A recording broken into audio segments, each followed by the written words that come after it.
먼저 수익성 분석부터 나옵니다. 수익성 분석은 어렵지 않아요. 이게 마진인데 마진 분석하는 거예요. 마진. 얼마나 남겼냐? 이게 마진이잖아요. 자, 우리가 손익계산서 구성 항목들을 보면 매출액 있고 그 다음에 매출 원가가 있고 매출액에서 매출 원가를 뺀 거를 매출 총이익이라고 하죠.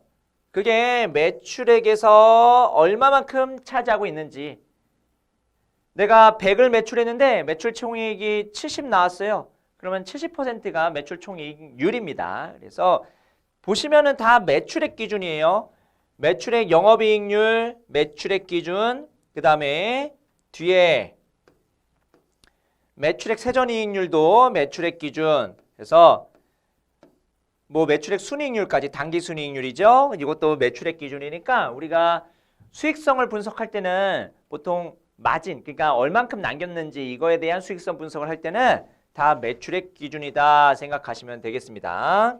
자, 그러면은 매출 총이익률은 생산과 관련된 이익을 측정하는 비율입니다.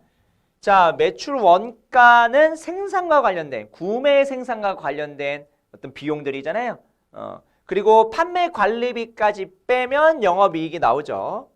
그래서 매출 총이익률은 생산과 관련된 이익을 측정하는 거고 매출액 영업이익률은 실제로 판관비까지 뺀 영업이익을 기준으로 영업과 관련된 이익을 기준으로 계산한 수익성 비율입니다.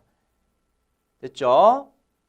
그래서 매출 총이익률에는 판매관리비가 제외되어 있다고 되어 있어요. 그런데 매출액 영업이익률은 생산 원가뿐만 아니라 판매 관리비 등 영업과 관련된 모든 비용을 고려했습니다.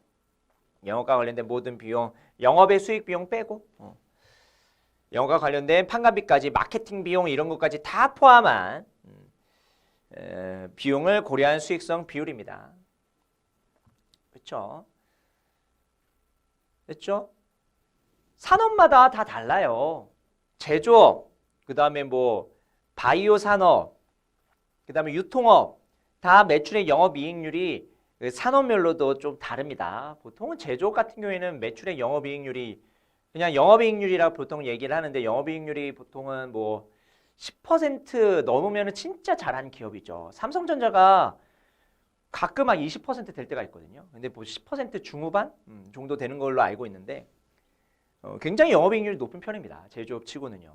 보통 제조업이 평균적으로 5에서 10% 정도 되면은 이거 영업이익률이 굉장히 좋군 이렇게 얘기를 하거든요. 유통기업 같은 경우에는 그 유통기업이 어떠한 식으로 유통을 하는지도 달라지는데 예를 들어서 쿠팡같이 직매입률이 굉장히 높은 그런 유통산업 같은 경우에는 영업이익률이 좀 낮습니다. 물론 쿠팡은 지금 영업이익이 마이너스죠. 영업 손실이죠. 미국에 뭐 상장을 한다고 하는데 57조인가? 쿠팡이 57조나 되려나? 하지만 어쨌든 뭐 미국에 57조 뭐 산장 신설서를 일단 냈습니다. 어떻게 될지는 일단은 지켜봐야 되겠지만 그런 기업이 있는 반면에 직매입률이 낮은 그런 기업 같은 경우에는 수수료 베이스거든요. 그럼 수수료 베이스는 조금 영업이익률이 높아요. 다 이게 상황마다 또 다르고 영업이익률이 10%인데 높냐 낮냐 이거를 뭐 논의하는 것 자체가 의미가 없다. 어떤 산업인지를 분석하고 어떠한 매출 구조를 가지고 있는지 분석하는 게 훨씬 더 유용하다는 겁니다. 아시겠죠? 그래서 마케팅비까지 포함한 게 바로 여기 있는 매출액 영업이익률이에요. 매출액 총이익률에서는 마케팅 비용 같은 거는 포함시키지 않습니다. 생산, 구매와 관련된 걸 위주로 하는 거기 때문에 제조업에서는 매출액 총이익률도 굉장히 중요한 지표가 됩니다. 제조업은 생산이 주된 그 활동이잖아요. 영업활동이 제조업 같은 경우는 생산이 주된 영업활동이기 때문에 매출액 총이익률도 보지만 보통은 여기 영업이익률 많이 보죠. 영업이익률. 자, 어쨌든 생산 관련 원가와 판매 관련 비용을 어떻게 구분하냐에 따라서 매출 총이익률은 달라질 수 있습니다. 하지만 뭐는 달라지지 않아요? 매출의 영업이익률은 달라지지 않습니다. 당연한 겁니다. 예를 들어서 매출액이 100이에요. 원가, 매출 원가가 있고 판관비가 있어요. 자, 예를 들어서 80이라는 영업비용이 발생했는데 이 80이 여기는 매출 원가인가 판관비가 애매할 때가 있거든요. 이게 생산과 관련된 건지 아니면 그냥 생산과 관련 없는 건지 이게 애매할 때가 있어요. 물론 딱딱 떨어지는 경우가 더 많긴 하겠지만 이 애매한 경우도 무시할 수 없거든요. 그러면 얘를 이거 생산과 관련된 거야 하면은 판관비 0에 원가 80대니까 매출액 총이익률은 얼마입니까? 20%가 되네요. 20%. 근데 판관비까지 빼도 영업이익률은 20%죠. 그쵸? 그런데 만약 이렇게 하지 않고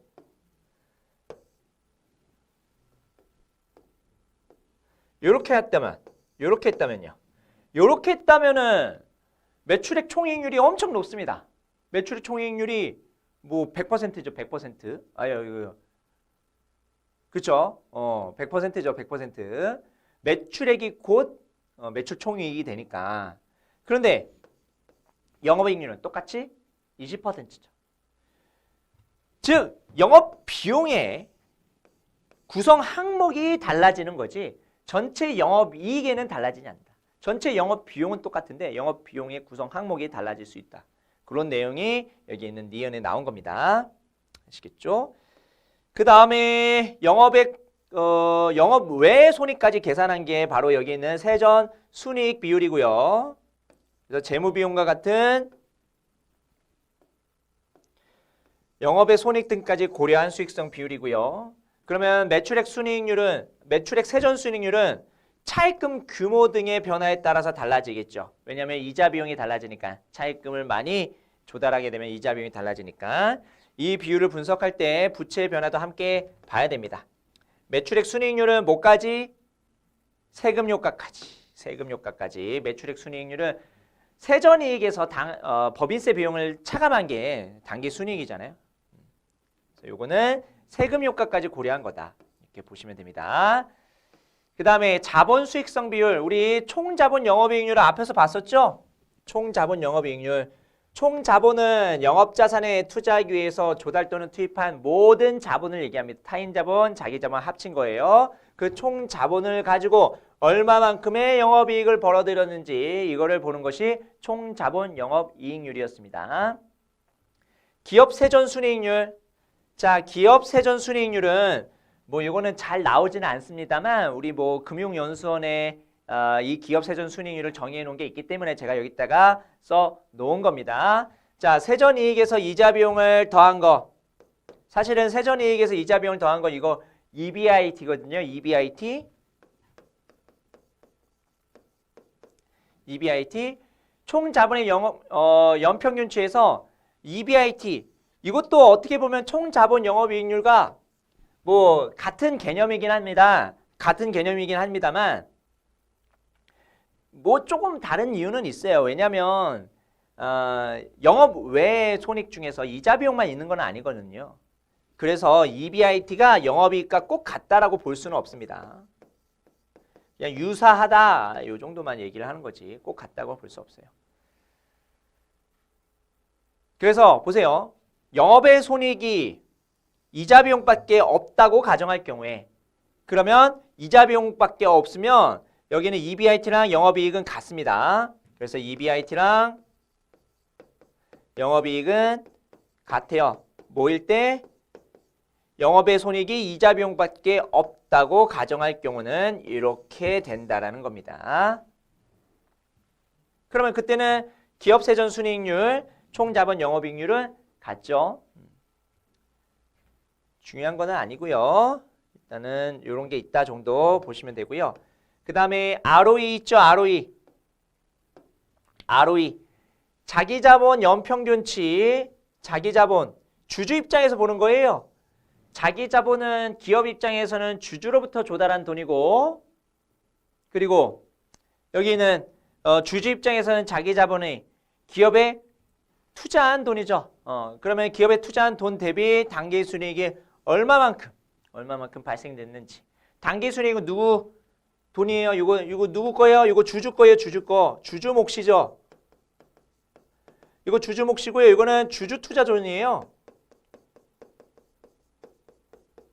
주주가 투자한 투자 자금인 거죠. 그래서 기업 입장에서는 내가 조달한 거에 대한 대가를 얼마만큼 줘야 되는지, 내가 조달해가지고 얼마만큼 주주에게 주주에게 이익을 달성시켜주기 위해서 당기순이익을 창출했는지 이런 것들을 기업 입장에서 본다면 투자자 입장에서는 내가 투자한 돈 대비 나의 몫이 얼마큼, 회계적 몫이겠죠? 회계적 몫이 얼만큼 될 건지를 나타내는 것이 바로 이게 자기자본 순이익률이고요. 이 자기자본 순이익률 가지고 굉장히 많은 투자 지표, 굉장히 많은 그 사람들이 이걸 투자 지표를 이용해 가지고 또 주식 투자를 하고 있거든요. 이게 높은 게 좋긴 좋죠. 많이 벌면 좋잖아요. 투자 대비 수익률은 높은 게 좋은 거니까. 됐죠? 그래서 차입금 평균 이자율과 비교를 하고 있습니다. 차입금 평균 이자율은 타인 자본에 대한 대가, 이자 비용, 요거에 대한 비율을 나타낸 거라면 얘는 자기 자본에 대한 대가, 자기 자본 그 비용을 나타내는 개념이라고 보시면 됩니다. 그래서 요거를 주주의 요구 수익률이라고도 얘기합니다. 요거를 주주의 요구 수익률이라고도 얘기한다. 그래서 차입금 평균 이자율 앞에서 봤었잖아요. 차입금 평균 이자율과 잘 비교하시면 되겠습니다. 자, ROE는 뒤에서 더 자세하게 배울 겁니다. 종합적 분석에서 더 자세하게 배울 거예요. 이게 어디서 배우냐면 아마 54페이지 챕터 6에서 더 자세하게 배울 겁니다. 이것도 마찬가지예요. 총자본 순이익률 ROI도요. 이것도 뒤에서 더 자세하게 배울 겁니다. 요거에 대한 정의는 그거예요. 총자본, 자기 자본하고 타인 자본을 다 합친 개념이죠. 이 총자본이라는 것은. 거기서 당기순이익을 얼만큼 벌었는지 그거를 나타내는 것이 바로 총자본 순이익률이고요. 요거 두 개를 비교하면서 뒤에서 더 자세하게 분석을 해볼 겁니다. 여기서는 그냥 맛보기만